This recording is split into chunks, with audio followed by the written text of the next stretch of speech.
உடலும் உயிரும் மாறி ஒன்னிலிருந்து ஒண்ண பிரிக்கவே முடியாது. எஸ், சென்சிட்டிவான சென்டிமெண்ட், அது சென்சிட்டிவான சென்டிமெண்ட். எனக்கு ஒரு புது ஃப்ரெண்ட், புது நண்பர் ஒருத்தர் கிடைச்சிருக்கார். யார் தெரியுமா? தெரியாதா? முதல்வர் அவர்கள் தான்.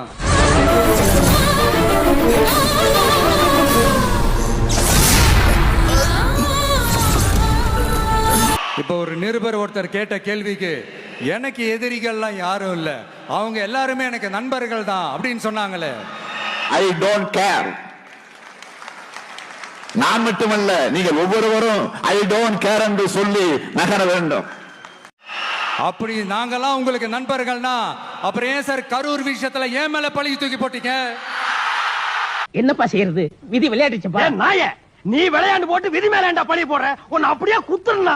உங்களுக்கு மனசாட்சின்னு ஒண்ணு இருந்தா அப்படி பேசிருப்பீங்களா? எனக்கு மானா மரியாதை சூடு சொரணை எதுவுமே கிடையாது. என்ன வேணாலும் நீ என்னை திட்டிக்க. உங்களோட உண்மையான நண்பர்கள் யாருன்னு சொல்லட்டுமா? லஞ்சம், ஊழல், அரசியல் ஆதாயம், இதெல்லாம் தான் உங்களோட உண்மையான நண்பர்கள். ரேஷன் கார்டுக்கு லஞ்சம், பிள்ளைங்களை ஸ்கூல்ல சேர்க்க லஞ்சம், ரயில்வே டிக்கெட்டுக்கு லஞ்சம், விவசாயிக்கு கடன் கொடுக்க லஞ்சம், பரப்புல இருந்து இறப்பு வரைக்கும், பிரசவாஸ்பத்திரியில இருந்து சுடுகாடு வரைக்கும் லஞ்சம் லஞ்சம் லஞ்சம் லஞ்சம். ஆனா உங்க ஆட்சி தான் தப்பான ஆட்சி, தமிழ்நாட்டுக்கு தேவையில்லாத ஆட்சி. இது அடி லோச்சக் மோச்சக் பச்சக் குட் லோச்சக் லோச்சக் மோச்சக் பச்சக் லோச்சக் லோச்சக் மோச்சக் பச்சக் கூட விசில் சின்னத்துக்கு தான் வாக்களிப்பாரு அப்படின்ட்டு கற்பனையா ஒண்ணு சொன்னேன்.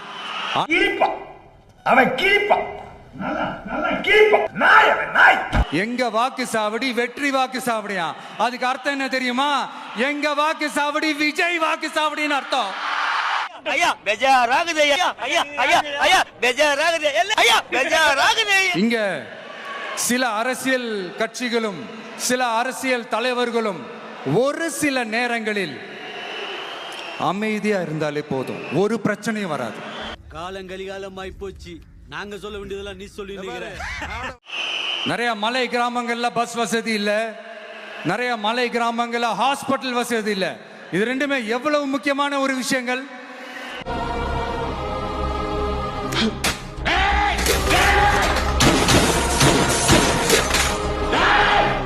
பஸ் வசதியும் ஹாஸ்பிட்டல் வசதியும் இல்லாததுனால வீட்டிலேயே பிரசவம் பார்க்கிற அந்த ஆபத்து இருக்குதுன்னு எவ்வளவு நியூஸ் பார்க்கிறோம். சொல்லியா என்ன அது? எதை சொல்றீங்க? தராசு கீழே காந்த ஒட்டணும் சொல்லவா, இல்ல இவர் அடிக்கிற கமிஷன் சொல்லவா, இல்ல உண்மையை சொல்லக்கூடாது என்ன மிரட்ட சொல்லவா? எதை சொல்றீங்க? நான் எதுவும் சொல்ல மாட்டேன். சொல்லவான்னு தான் எல்லாத்தையும் சொல்லிட்டியே. நானாவது அடியில காந்தம் வச்சு நீ எனக்கு ஆப்பு வச்சிட்டியடா. இதெல்லாம் எந்த கணக்குல சேர்த்துக்கிறது? அடுத்து இது எல்லா மீட்டிங்லயும் பேசுறதுதான், பெண்களுக்கு பாதுகாப்பு நம்பர் 1 இருக்குது தமிழ்நாட்டில் அப்படின்னு சொல்றாங்க.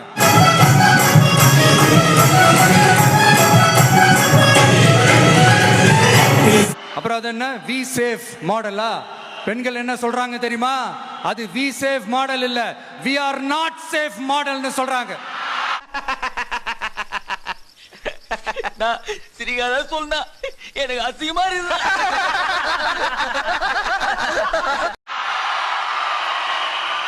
இப்படி இருக்கிறப்போ தமிழ்நாட்டில் எங்க போனாலும் பெண்களுக்கு பாதுகாப்பு அப்படியே கொட்டி கிடக்குதான். பல்ல ஆண் கட்டி தரணுங்கன்னு மாமியார கடிக்கிறதுக்கு ஓடுறான் ஒரு பைத்திய. அடுத்து இந்த சட்டம் ஒழுங்கு, அது காணாம போய் ரொம்ப நாள் ஆச்சு. இவன் வேற, இந்த விஜய் வேற, எங்க போனாலும் இந்த மக்கள் கிட்ட இந்த சட்டம் ஒழுங்கை பத்தி பேசி ஞாபகப்படுத்திக்கிட்டே இருக்கான்னு. ஏய், என்னடாப்பா வாய்ஸ் உனக்கு? ஏ ராமு, முதல்வர் அவர்கள் அவங்க கூட இருக்கிறவங்க கிட்ட எல்லாம் சங்கடப்பட்டாராம். நாம என்ன பண்றது?